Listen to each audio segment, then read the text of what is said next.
Join the conversation with the Morning Majlis, Pulse 95. We go over to New Zealand. Their Prime Minister, Jacinda Ardern, has announced a nationwide lockdown after the country confirmed only one coronavirus case.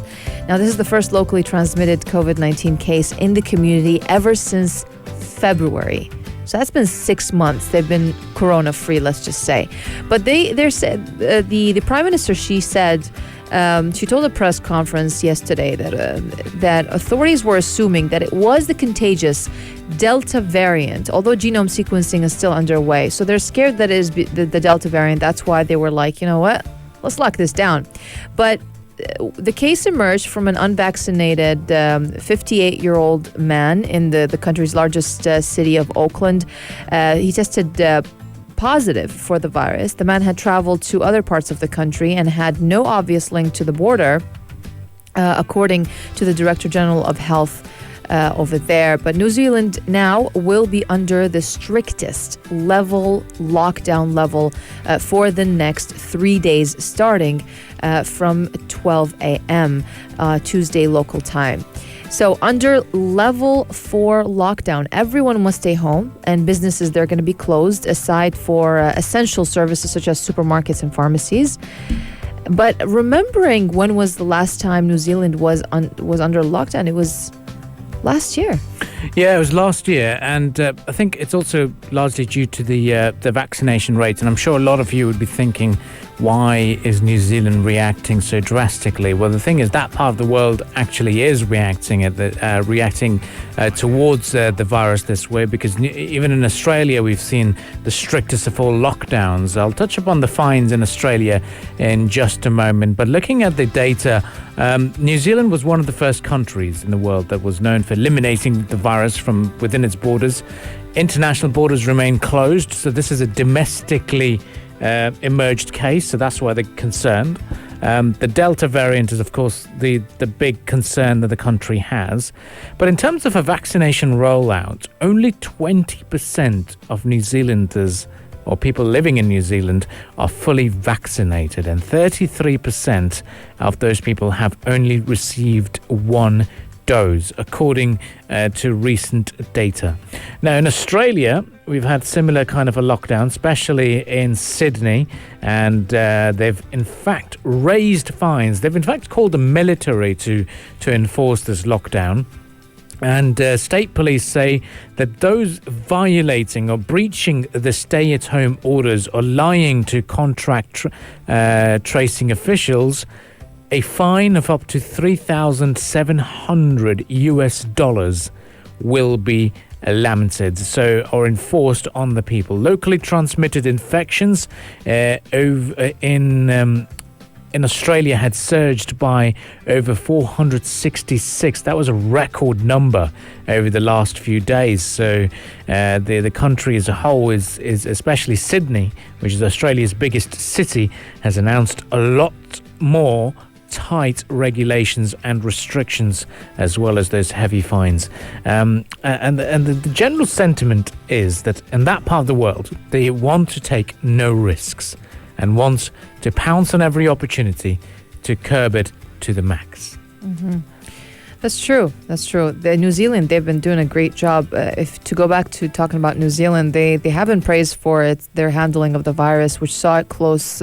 They closed their borders to almost all foreign nationals early, and they imposed strict state-run quarantines on incoming travelers. And that approach has seen it avoid the devastating outbreaks seen in other countries. And prior to that announcement that they made yesterday, life in the country had largely returned to normal in New Zealand, and reported fewer than 3,000 COVID-19 cases, the whole country, and only 26 deaths in a population of about 5 million. So that's incredible rate. But looking elsewhere as well, Japan yesterday extended its state of emergency in Tokyo and other regions, and they have announced new measures covering 7 more prefectures to counter the spike that they're having as well in COVID-19 infections that is threatening the medical system over there as well, especially after the Olympics. Yes, and we've seen that in China as well. The main ports, one of the major ports for oil import was closed down as a result of one case being detected. So you can see how countries are reacting to it. And I believe it was 2 weeks ago that was 2 weeks detected. ago, Yeah. And it is in fact, it makes it very difficult. You sort of understand in terms of how countries are taking it very seriously when it comes to a new case emerging, even though they've got very strict immigration policies at the moment. Now, in terms of a new development emerging from Australia, 633 new COVID-19 cases have been detected in New South Wales alone. Over the last 24 hours, 3 people have tragically lost their lives as well. New Zealand says that genome sequencing has found that the coronavirus outbreak in New Zealand originated from the New South Wales outbreak. Prime Minister Jacinda Ardern confirmed the case, which triggered the lockdown. She said that our case originated in Australia. She said that they still do not know how the virus got from New South Wales into the community in Auckland, but Ms. Ardern also said there were several infected people from New South Wales in managed isolation in New Zealand, though it is not yet apparent how the cases got out. Since the last update, 2 more cases have been diagnosed in New Zealand, meaning 7 people in the country now have the disease. Among the new cases in New Zealand is a health worker who worked 4 shifts at an Auckland hospital while unknowingly infectious. So that is the latest from New Zealand, that it is 7 people, or 7 active cases in New Zealand, and that's one of the reasons why they've enforced that heavy lockdown of the 3-day nationwide lockdown. Stay with us on the Majlis. We'll quickly move on towards our next big story that we've been chasing and the world is focusing on as well. It is the developments from Afghanistan. Taliban held their first press conference, and lots has been shared, lots has been clarified in terms of how the governance is going to be like. And we've also seen female journalists also appear on television, continuing with their profession. What's going on? All of this will be discussed right here on the Morning Majlis. Pulse 95. Between local lines. Notes from the Emirate. Notes from the Emirate, indeed. We're going to be celebrating Sharjah's humanitarian work over the last decade. And it is worth noting because over the last decade, about 2.5 billion dirhams worth of projects have been initiated and implemented as well, including humanitarian campaigns, charitable projects, and these started off with the campaign of spending 104 million dirhams in the year 2010. So that's one thing that is worth celebrating. And Sheikh Sakhr bin Mohammed Al-Qasimi, chairman of the board of directors of the Sharjah Charity International, has said that the importance of humanitarian work for its effective contribution to meeting the life requirements of those facing difficulties and critical conditions, and that the role is to promote and establish the value of humanity among the people around the world. Now, this statement, in fact, is released on the occasion of the World Humanitarian Day, which is tomorrow, and it celebrates efforts based on the UAE's principles, which is the constitution, the directives of its leadership and continuous approach towards providing humanitarian and charitable support to everyone in need. And the concept of humanitarian work has become an integral part from the initiatives of the country and the activities of its various institutions. That's right, Abdul Karim. And Sheikh Sakhr also maintained that the SCI translates the directives of His Highness Sheikh Dr. Sultan bin Mohammed Al-Qasimi, the Supreme Council member and ruler of Sharjah. So this comes through the significant impact on the lives of the beneficiaries, aiming to empowering them to rely on themselves and helping them as well to provide their basic needs of a decent living. Now, Sheikh Sakhr Al-Qasimi also revealed that the charities projects, they're divided into projects within the UAE and also external projects. And in both cases, the SCI works on implementing, following up, and supervising them, all of which are in the essence of humanitarian and charitable work. He also thanked the benefactors of or for their generous donations and also contributions during a march full of hard work to serve the message of goodness and humanity, which was planted by the late Sheikh Zayed bin Sultan Al Nahyan. Yep, and we're also going to be talking about why the World Humanitarian Day is celebrated. And it is celebrated since 2003 on the 19th of August because there was an explosion at a hotel in Baghdad which killed 22 humanitarian aid workers, including the famous UN Special Representative of the Secretary General for Iraq, Sergio Vieira de Mello. And 5 years later, the General Assembly had adopted that resolution designating the 19th of August as World Humanitarian Day. And so that has been celebrated since 2008. And each year, the day focuses on a theme. That's right. Every year, the United Nations Office for the Coordination of Humanitarian Affairs, they decide on a theme to encourage people to raise awareness about a prevailing crisis.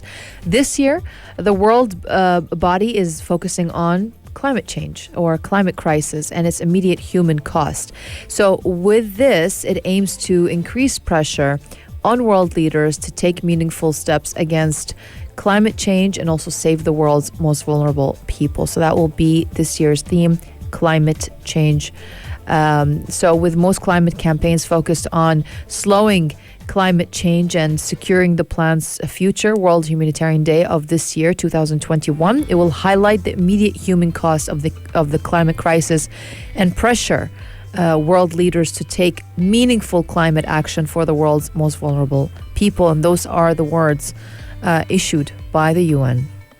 Yeah, and the other aspect of this is to learn about Sergio de Mello's life. There was, I'm not sure if it's still there, it's on Netflix. It's called Sergio. And that was a very good reenactment of his life and a biopic for Sergio. So if you want to learn a little bit more about that humanitarian aid worker and the diplomat from Brazil, you can do so on your Netflix accounts and search for Sergio. And such a great story and a wonderful life to celebrate as well. And it's very important that we do recognize the work Charity International has been doing in order to observe the World Humanitarian Day as well, which falls tomorrow, the 19th of August. So take a moment to reflect on what kind of contribution you're making in your society and which charity organizations you are supporting as well. Now, in line with that, I'd like to play a little bit of this. This is the Majlis Quiz. This is the Majlis Quiz. Pulse 95. We'd like to ask all of you a question based on the recent developments over in Afghanistan. And of course, the big question mark that everyone's going to be raising is how are women's rights going to be protected in that country? But in line with that, we'd like to ask you and recognize the work of one particular country.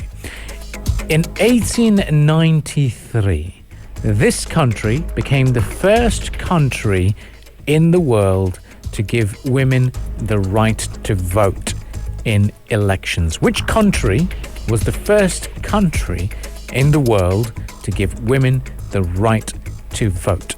If you know the answer, text lines are active.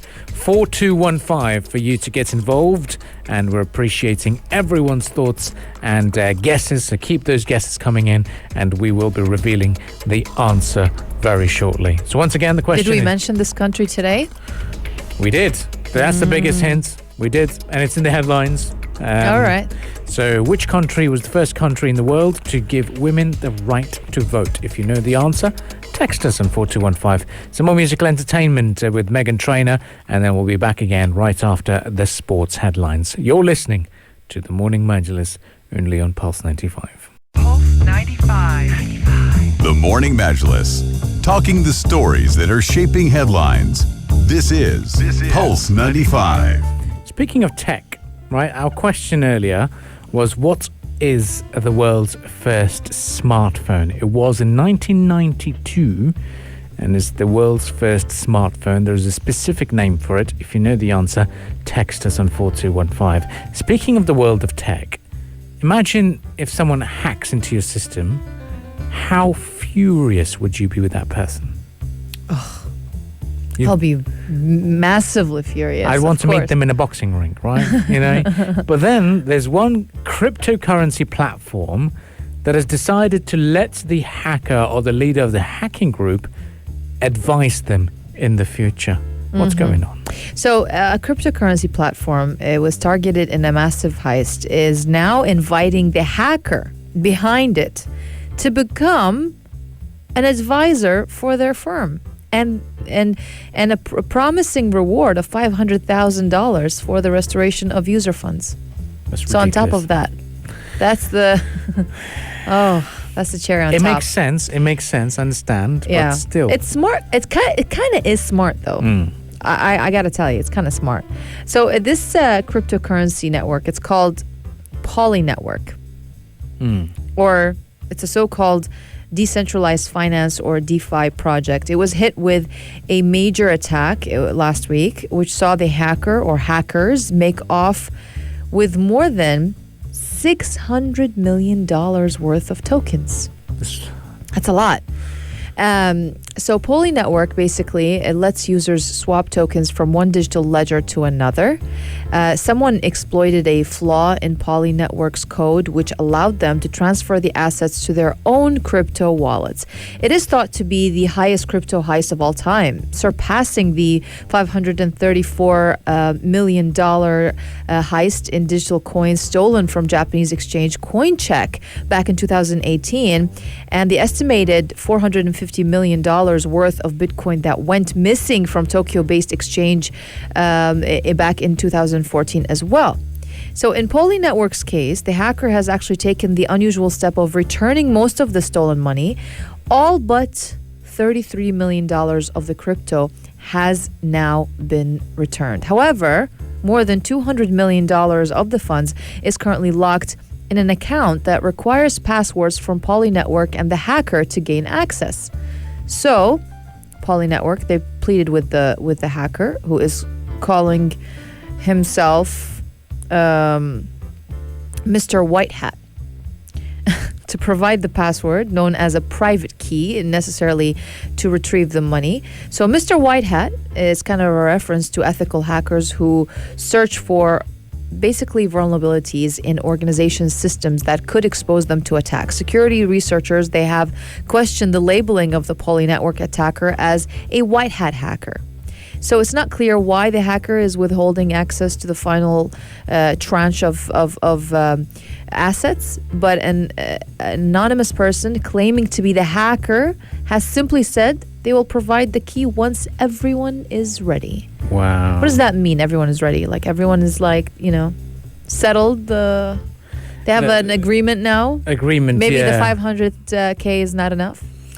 Yeah, I mean, this is amazing. $200 million worth of funds still locked in an account. And I've got to find this Mr. White Hat and maybe ask for a little bit of help in retrieving some of that for us. Why not?